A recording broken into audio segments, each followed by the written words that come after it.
I own your soul.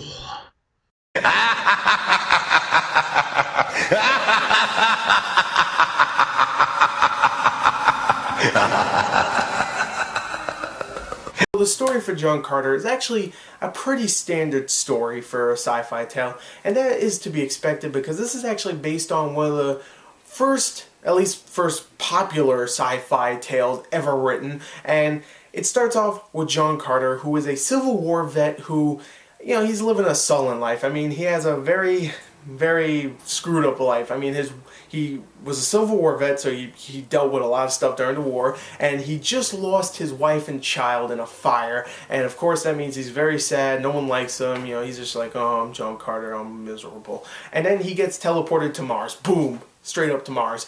And when he goes up to Mars, he finds out that he can jump really high for some reason, and he's super strong. And of course this comes in handy when he finds out that this bad side of Martian people wants to take over the good side of Martian people and rule Mars. And of course he becomes embroiled into this war. He befriends a alien green skinned leader voiced by Willem Dafoe, and he also pretty much falls in love with a princess played by Lily Collins, of course on the good side. And it's a very generic story. It really is. It's pretty much John Carter has to fight off the bad guys so they don't kill the good guys and rule the world. There you go.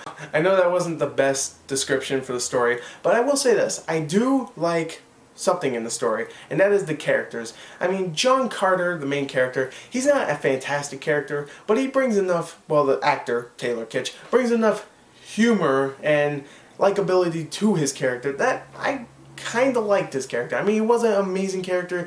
He didn't feel like he should have been the main central focus point of the film, but he did a decent job. I did like John Carter. I like the guy who played him, Taylor Kitsch. He did a good job. Lily Collins plays the princess, and she's hot as hell, but she does a really good job. She's actually a little bit more badass than John Carter, I think, which is sad because his name is John Carter, and that's the name of the movie. He should be badass here, but she's badass here. Anyway, I do like John Carter, though, don't get me wrong. The princess is, Lily Collins does a really good job as the princess. Willem Dafoe plays, he voices, I guess a chief of an alien race, and he does a really good job in the film. Willem Dafoe always does good, and he does good voice acting, so good. Mark Strong plays the villain. There you go, it's Mark Strong. It's Mark Strong. He always plays the villain, and he does a damn good job at it.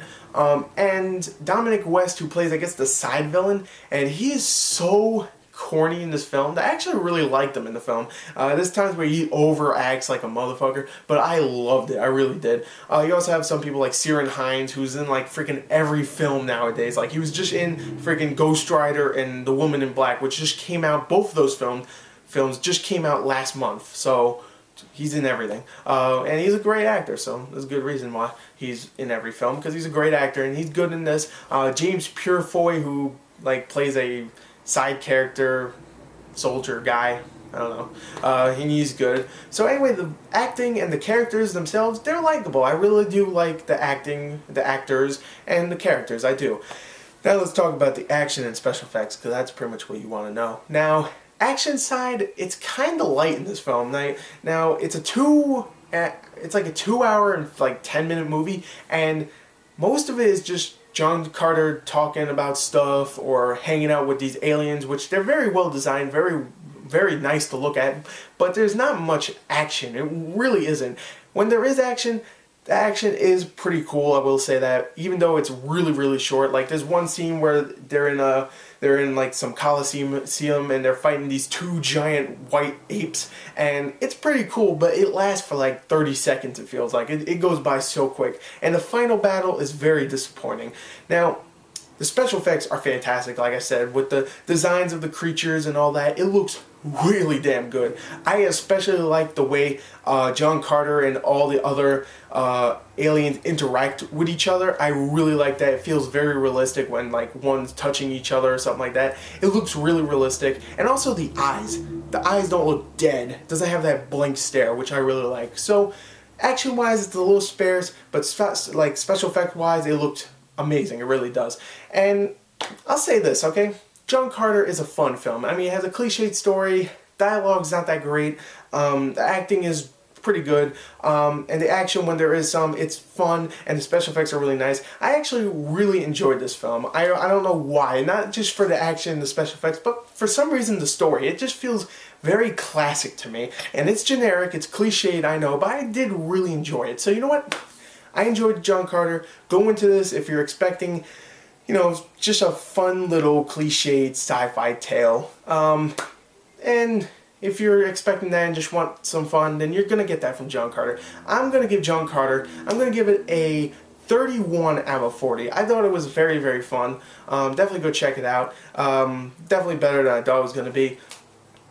There you go, John Carter. So anyway, thank you for watching, and John Carter was decent. I didn't see it in 3D. 3D can blow me. So anyway, there you go, John Carter, 31 out of 40.